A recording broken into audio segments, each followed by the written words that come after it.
Well, hello all, Dr. Bruce here, welcoming you to the Spiritual Hitchhiker's Practical Guide to the Afterlife and Beyond.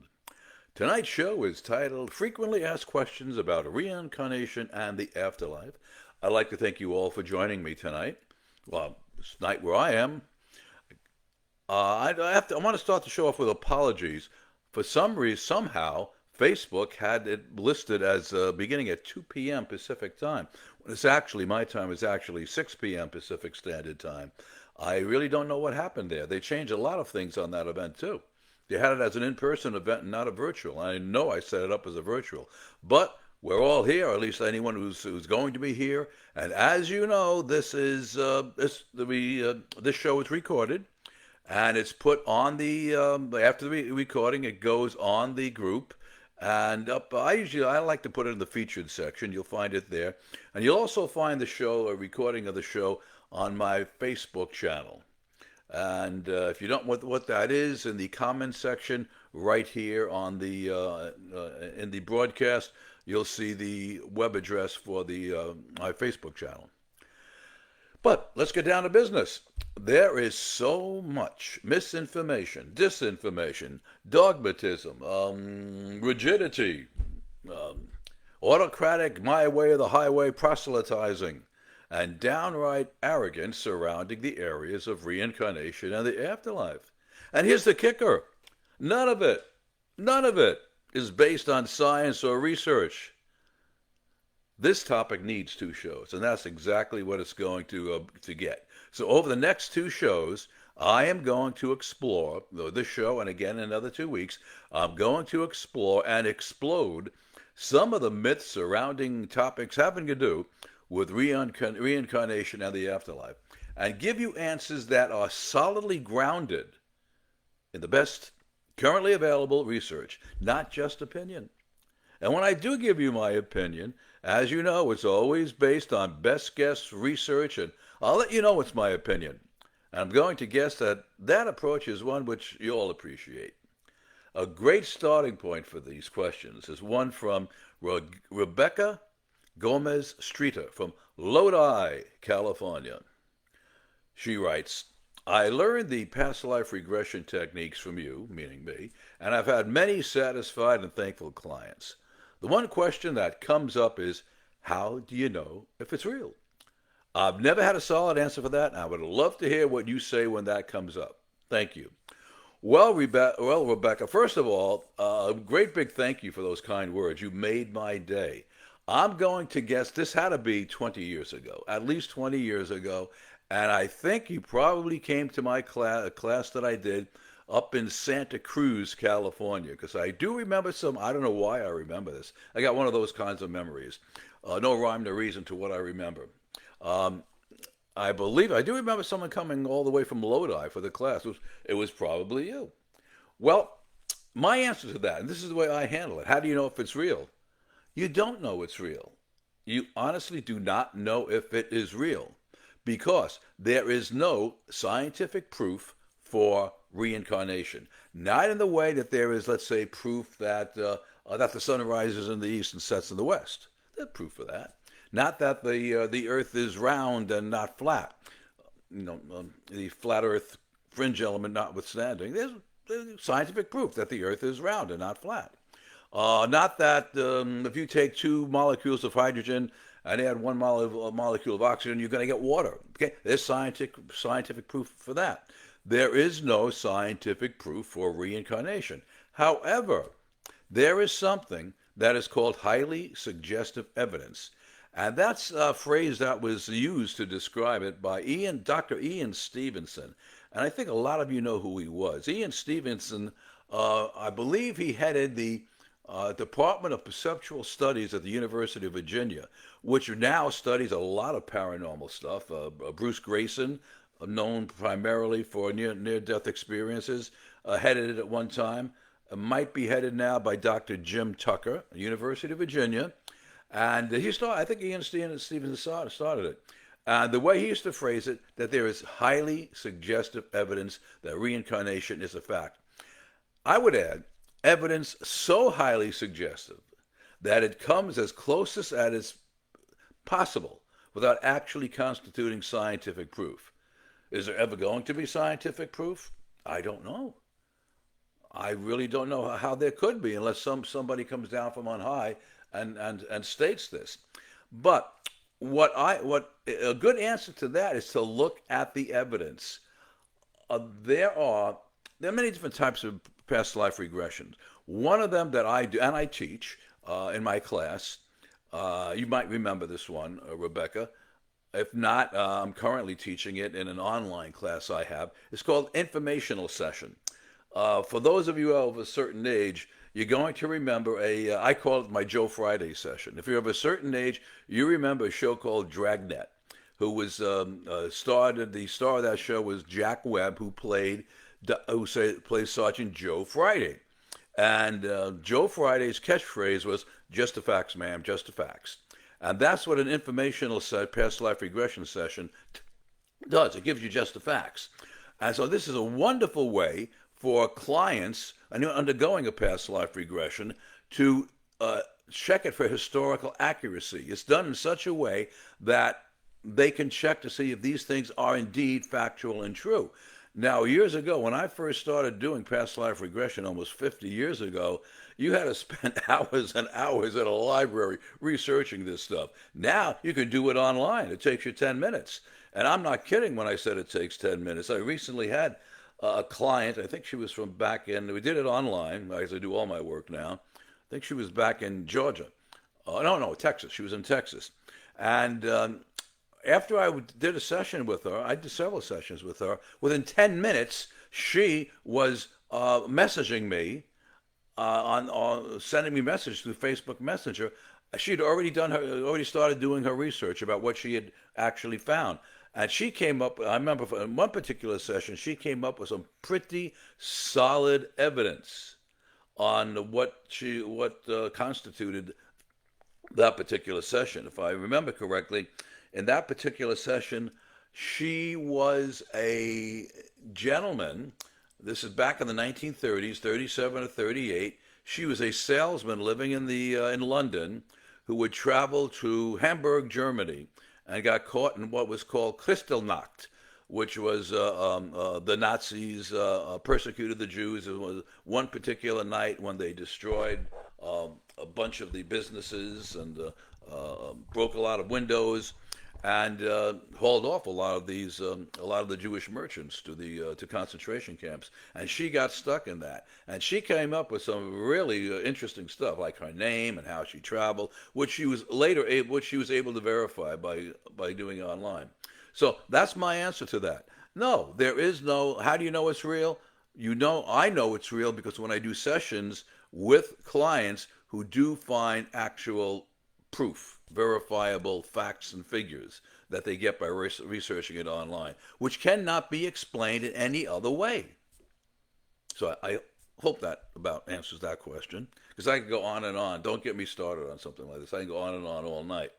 All right, the next question is from Vicky Lopez, and she asks, why don't we routinely remember the experiences of the afterlife without having it facilitated by a therapist? Well, actually, Vicky, many people do remember them, particularly in dreams. The problem is that we often forget dreams. And when we do remember a dream of the afterlife or between lives period, it seems so fantastical, so outlandish that we ascribe it to pure fantasy. Another way people remember the afterlife is through NDEs, or near-death experiences. But that's kind of a drastic way to remember them. You'd have to die or nearly die first in order to remember that. Now, on a side note, between live sessions, which is a very popular type of regression, which I also teach my students how to do, in many respects is a facilitated NDE. But the primary reason more people don't routinely remember the afterlife is very similar to why we don't routinely remember our past lives, which is the next question, and that was sent in by Frank Costello from Quincy, Massachusetts. So let's tackle that one now. For the same reason, we don't routinely remember our main lives. Okay.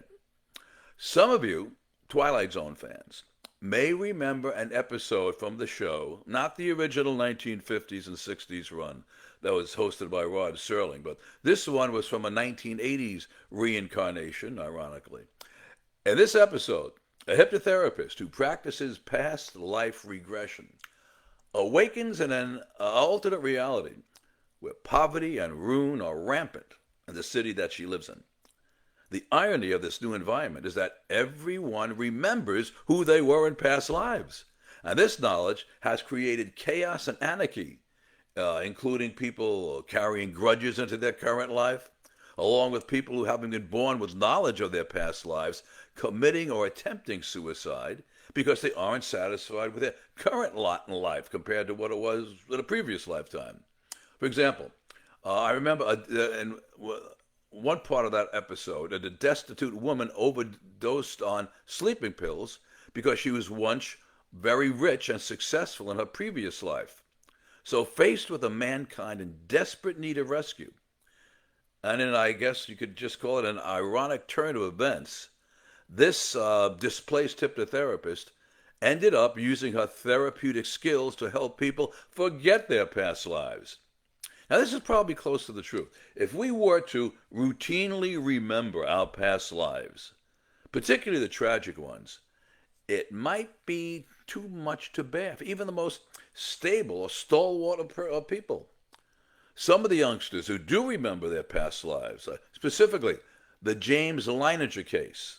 Now, you folks might be aware of that, in which a young fellow by the name of James Leininger remembered a life lived as a naval fighter pilot during World War II. He flew off a carrier, I believe it was called the Natomo Bay, and as his name in that life was James Houston. He was also James. He was a fighter pilot who died during the battle. I think I don't know which battle it was, but he was flying off that particular aircraft carrier. And there's also another young lady who recalled her life as Anne Frank. Now, both of these, along with so many other kids, suffered tremendously at the outset of those past life spontaneous recall, and that's just from recall of just one past life. Can you imagine? Just imagine the emotional havoc and chaos that would result if we routinely remembered dozens or even hundreds of past lives. Another possible explanation for our inability to automatically recall past lives might be that the process of rebirth makes one forget all the past life information. You know, I like to use the analogy of rebooting a computer, how rebooting a computer wipes out what is stored in a temporary storage memory. Every time we're reborn, our computer minds reboot to this world. And maybe it's designed to do so for our protection. We might use the analogy of the conscious and the subconscious minds. The rebirth process wipes out temporary storage. Let's call that the conscious mind. But the past life memories are still available either in or reachable through the subconscious mind, thus giving us access to, appropriately enough, the recycle bin, where these past life memories are stored. Other than rare cases of spontaneous recall, the only way to access these memories is through hypnosis or some other suitable altered state of consciousness. Here's a really interesting, I call this a fun question. It comes from Ray Wickstrom of Costa Mesa, California. He asks, does the body lose weight at the time of passing? Can it be measured? Yes, it does, and it can, but not for the reason that a lot of people think it does. It loses it through both dehydration and decomposition. However, that isn't noticeable until a few days have passed. But I think what he's referring to is the claimed 21 grams experiment. And there's no basis whatsoever for those claims. If you're not familiar with that, some of you may be familiar. If you're not, the 21 grams experiment refers to a study conducted back in 1901, but not published until 1907. And it was done by Dr. Duncan McDougall, a physician from Haverhill, I hope I'm pronouncing it right, Haverhill, Massachusetts. McDougall hypothesized that souls have physical weight, and he attempted to measure the mass lost by a human when the soul departed the body. He attempted to measure the mass change of 6 patients at the moment of their death. One of the 6 subjects lost 3/4 of an ounce. That's 21.3 grams, hence the name 21-gram experiment. McDougall stated his experiments would have to be repeated many times before any conclusion could be obtained. This experiment is widely regarded as flawed and unscientific due to the small size. They only used 6 people, and also the methods used, as well as the fact that only one of the 6 subjects met that hypothesis. Now, the case has been cited as an example of selective reporting, but despite its rejection within the scientific community, McDougall's experiment popularized the concept that the soul is weight, and specifically that it weighs 21 grams. But in basis, there's really no evidence or proof of that fact. Next question comes from Ruth Ellen Bartley Brindley. Is it known why some children have a vivid recall of their past life? They can recall names, how they died, where they lived, while others don't appear to remember any past memories. Far more children than adults are said to have spontaneous recall of past lives. A number of hypotheses have been advanced to explain this. Number 1, that children are closer in time to their former life than are adults. Therefore, it's easier for them to remember what other people gradually forget. Hypothesis number 2, some children who aren't old enough to have developed a full and secure sense of present selfhood seek security by trying to hold on to their past selfhood until it can be safely replaced by a present version. Hypothesis number 3. As children acquire memories in the present life, which are necessary for everyday functioning, the past life memories must be suppressed so it doesn't interfere with the present life. Okay. Hypothesis number 4. Children, especially very young ones, are more physically gifted, or rather psychically gifted, than are adults. But as children go older, they gradually lose this gift. Hypothesis number 5. Memory is a physiological process which is mediated in certain parts of the brain, specifically the hippocampus, amygdala, and the striatum. Maybe past life memories are stored in as yet, and I happen to favor this hypothesis, by the way, maybe past life memories are stored in an as yet undiscovered region of the brain. We don't know everything we think we do about it. Every day, new organs in the body are being discovered. And maybe these memories are stored in an undiscovered region of the brain, which some children are more adept at spontaneously accessing than are adults. Perhaps adults require an altered state of consciousness, like hypnosis, to access this region, whereby children don't. Hypothesis number 6. Perhaps these memories aren't stored at all, but they're accessible from an outside source, like a television or radio accesses a signal from a broadcasting station. It's said that a child's skull hardens or is fully hardened by around the age of 7 or 8. Maybe by that time it blocks the transmission, because isn't it curious that most children who do have the spontaneous recall of past lives seem to have lost it by the ages of 5 and 6. Not only have they lost the access to that past life, but they have amnesia for those memories at all. You ask the child, do you remember when you said to me that this and that? They'll look at you like you had 2 heads. They don't remember ever having said that, but they did. Something to ponder. Next question from Beryl Johnson. I'm not a clairvoyant, but I see ghosts and smell spirits. How come I have these gifts and others don't? Is it anything to do with DNA mutating for the betterment of man evolving?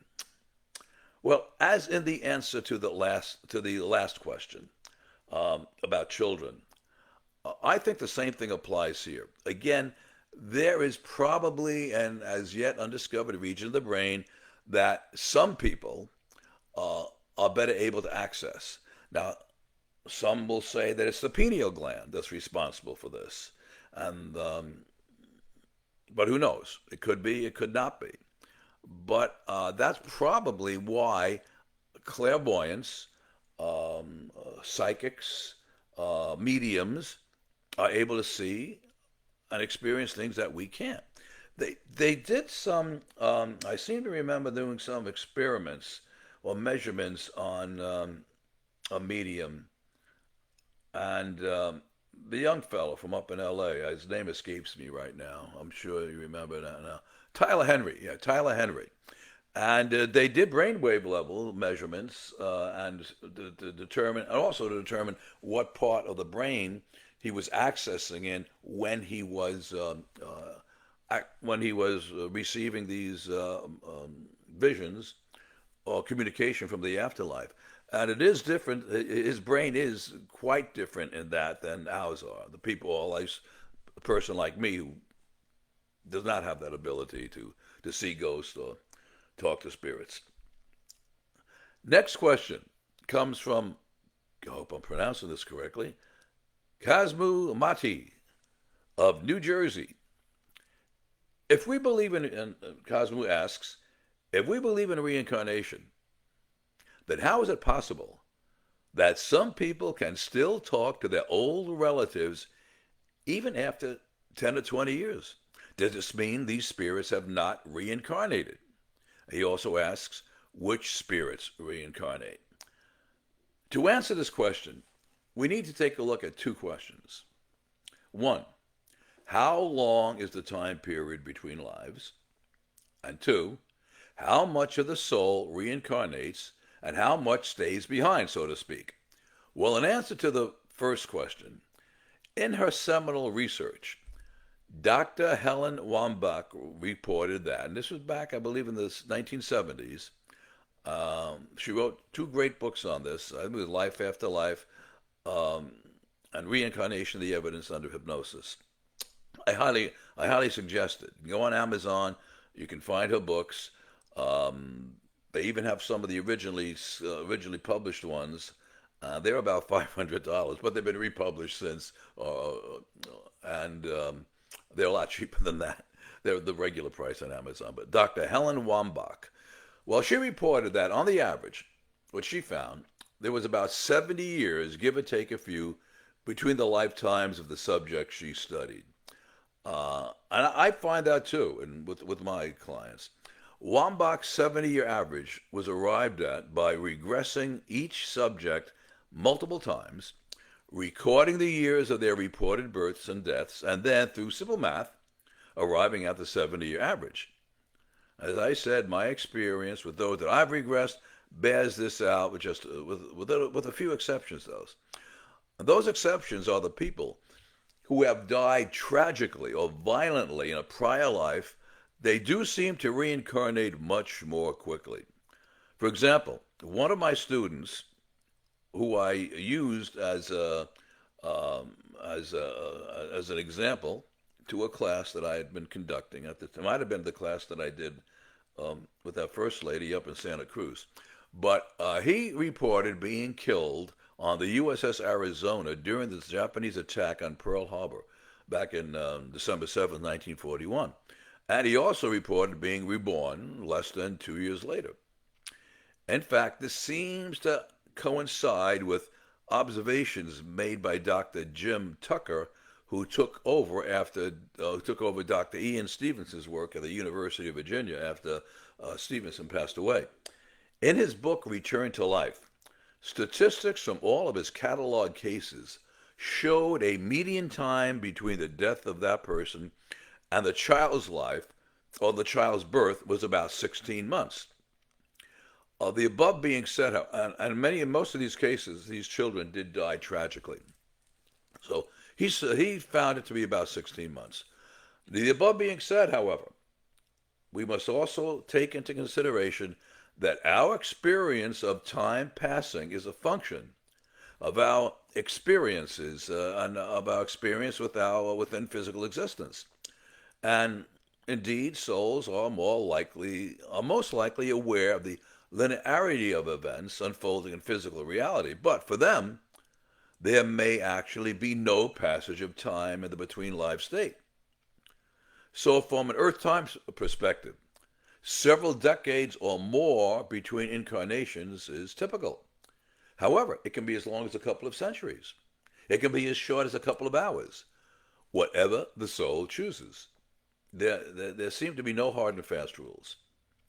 In answer to the second question, it seems that approximately 30% of the soul's energy, 30%, give or take, which means that an average does comes into the present existence, which means that a large percentage, or a larger percentage than comes into a physical incarnation, stays home, as it's called, and so it can be communicated with. And yes, all spirits do reincarnate. I think that was the third part of his question. All souls do reincarnate until they decide, or until it's decided that they don't need to reincarnate any longer.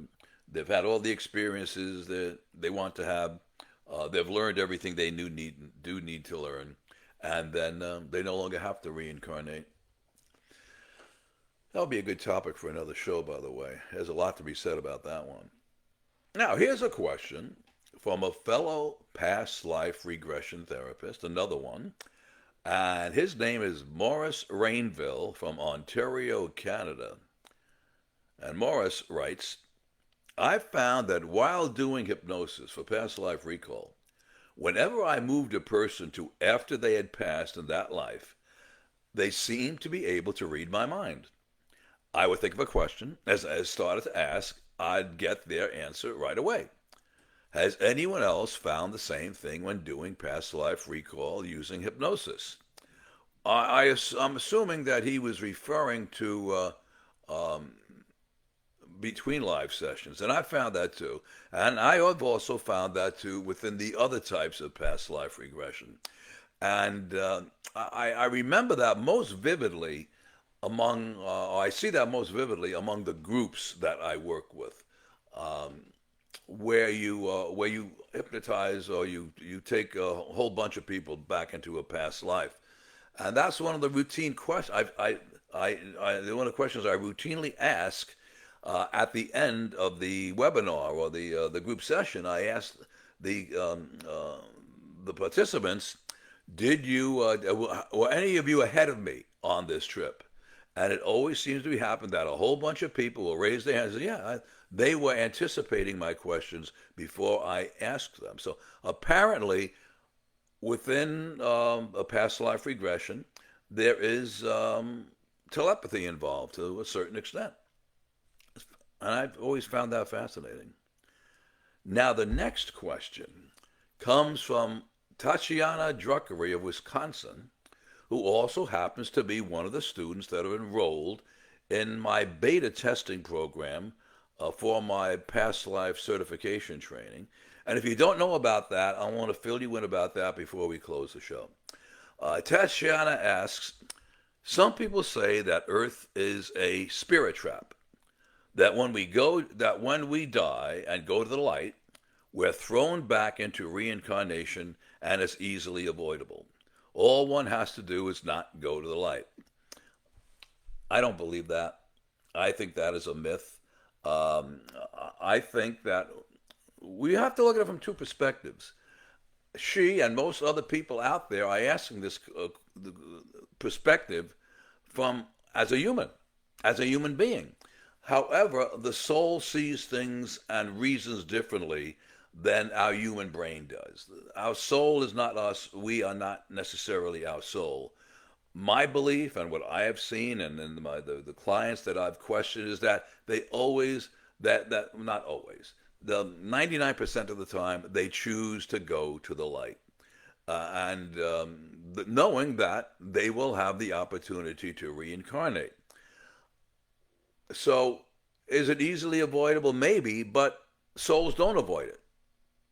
They don't routinely avoid it. They go towards the light. I say 99%. There's probably a very small percentage, for one reason or another, unfinished business, who knows, don't go to the light and then become trapped in between. They become what is commonly known as ghosts. All right, so I hope that takes care of that one. Now, this one is from Sharon K. of Anchorage, Alaska. I have heard that when we incarnate down on this earth or any other planet, that only part of our spirit is actually on the earth. It would be too much for the whole spirit to come down to the earth.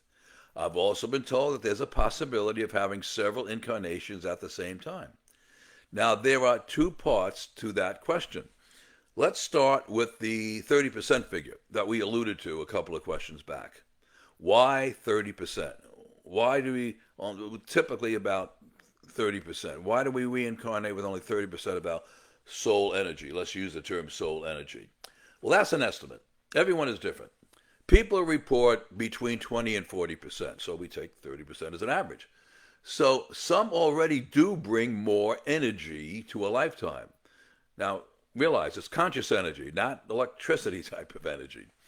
People have reported that it would blow the circuits of the human brain to bring more energy. They pointed out that there's only so much that the human brain can handle. So it's apparently a delicate balance, or a specific amount that is decided upon in the pre-birth planning phase prior to incarnating. So if a person is choosing a lifetime, that is somehow, and that person is somehow mentally impaired, for example. What I have heard from these people is that they bring about 10%, which allows them enough to experience that lifetime, but the bulk or majority of their energy is elsewhere. When asked if it's possible to be in more than one lifetime at a time, the response that I've gotten from people was, do the math. However, people don't incarnate into two people who meet up or hang out in the same state, the same space.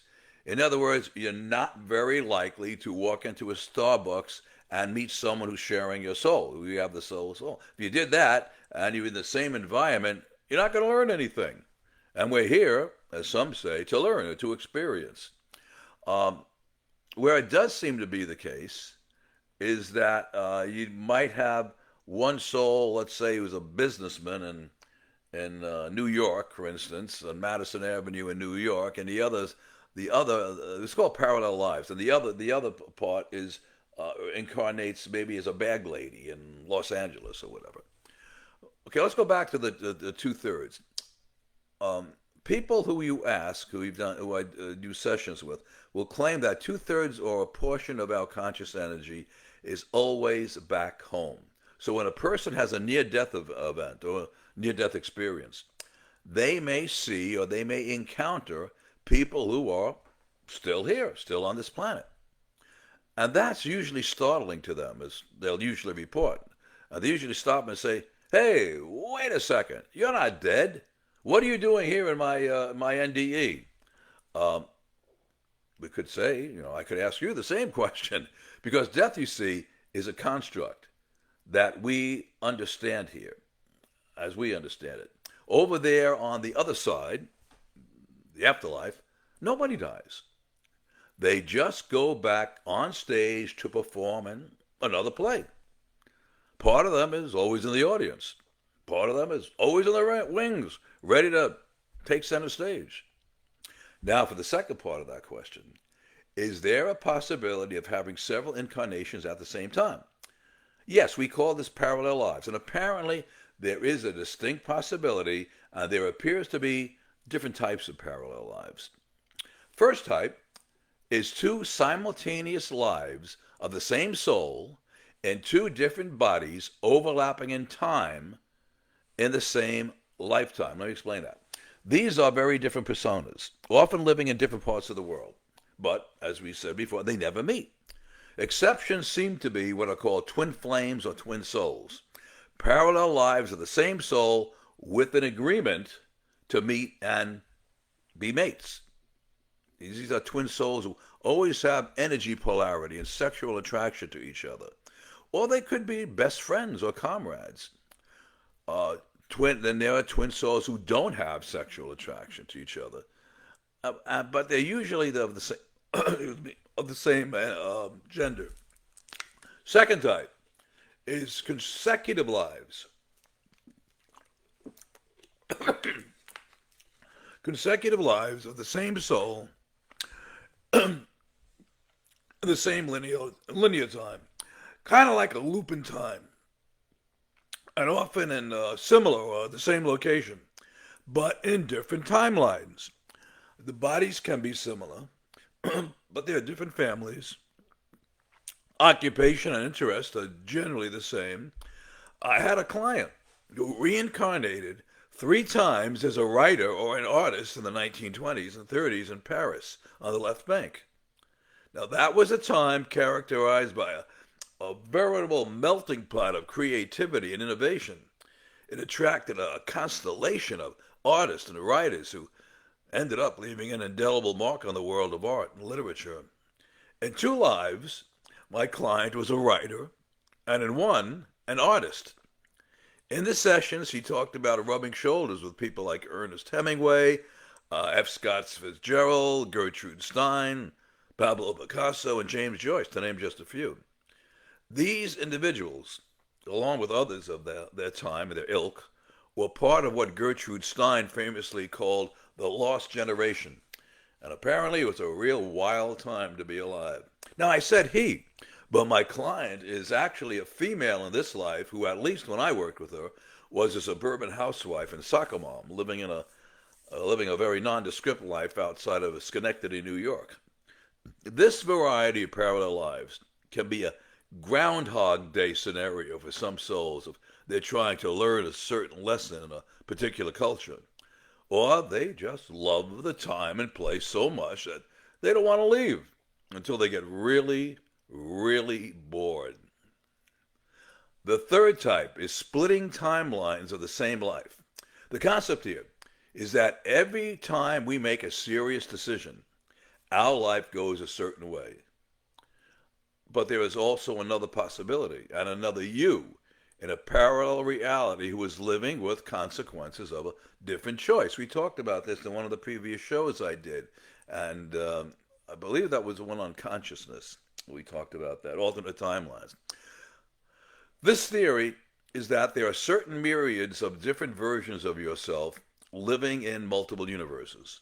They all have the same starting point, same parents, place of birth, body, looks, and name too. But after that, all these lives can go in all possible directions. I use an analogy of flights leaving from a major airport. Same departure location, different destinations. I think we've just about covered all the questions that time allows tonight. And I've still got plenty left over for part 2, which will be in 2 weeks. And who knows? Might even be a part 3, so stay tuned. But a few things before I wrap. For the last 4 or 5 shows, I've been telling you about my new online, on-demand, evergreen training leading to board certification as a past life regression therapist. It contains 21 modules, plus 2 bonus modules on how to conduct past life regression workshops and how to market a past life practice. It also has a 300-page plus PDF training manual with more than 50 scripts. Also a bunch of extra collateral material, which you're really going to need to do it right. And you also get a year's free mentorship from yours truly. About a month ago, I released what's known as a beta version as a test run to get feedback from students and also work out the inevitable bugs, because this online stuff is a little new for me. Even though I've been teaching it over 40 years, it's a new way of teaching it for me. And that beta version contains everything that's in the final alpha version, along with board certification. I opened that to an initial group of 20 people for just $500 each. And so far, 17 people took advantage of that, and they're working through the program as we speak. And I want to give them a big thank you. And I also want to give you all a heads up and put out a last call for the beta tester program. At this point, it looks like it's going to end around mid-month when, hopefully, the alpha version goes on its online platform. Right now, there are only 3 spaces left. When it goes online, the new price will be $1,997 US. So if this is something that might be of interest to you, becoming a full or part-time past life regression therapist, or maybe incorporating it into an existing business or profession. We have a lot of people out there, have students out there who are spiritual counselors, Reiki practitioners. I've got psychologists. If you'd be interested in doing this at $500 instead of $1,997, just for agreeing to complete the program and give me feedback about the beta version, then please drop me a line at either my email, which you'll also find in the comment section, or you can direct message me on Facebook Messenger, and I'll get you started forthwith. As I said, I only have 3 spots left. And oh, by the way, you do not have to be a hypnotherapist to take this training. While past life regression and therapy is an excellent adjunct to any hypnotherapist practice, since they already have a client base to draw from, all students will get a thorough grounding in how to use hypnotic techniques specific to past life regression. In other words, you will learn exactly and precisely what you need to know. So if you're interested in saving almost $1,500, then I advise you to contact me as soon as possible. And also, for the month of November, I am offering a $100 discount off the cost of my past life regression one-on-one program for those of you out there who would like to experience a past life regression. To take advantage of this, DM or email me at DrKaloski@gmail.com, and I'll get you in for a free consultation to see if this program is right for you and if we're a fit. Our next Spiritual Hitchhiker's Practical Guide to the Afterlife and Beyond will be in 2 weeks on Wednesday, November 20th at 6 p.m. Pacific Standard Time here in the United States. And the topic of that show will be Frequently Asked Questions about Reincarnation and the Afterlife, Part 2. And as I did in this show, I'm going to put out a call for help here. I'm going to ask you to send me your questions regarding reincarnation and the afterlife. And don't be shy, because as you know, there are no dumb questions. The Facebook invites will go out here in the group tomorrow morning, and you can post the questions you'd like me to address in the comments section of the invitation, or you can email me at my email address, DrKaloski@gmail.com, or, as I said, message me on Facebook Messenger. And tell your friends about us. Remember, since this show is done exclusively within the Facebook group Reincarnation, Past Lives, and the Afterlife, they'll have to be a member to tune in. And by the way, in case you missed any of the other shows in the Spiritual Hitchhiker's Practical Guide to the Afterlife, the series, you can find them in the features section at the top of this page or on my YouTube channel. And you can find the link to the YouTube channel in the comments section. And if you do visit there, I would greatly appreciate it if you would subscribe to the channel. So until the 20th, and as always, this is Dr. Bruce, wishing you happy hitchhiking and happy trails. See you in 2.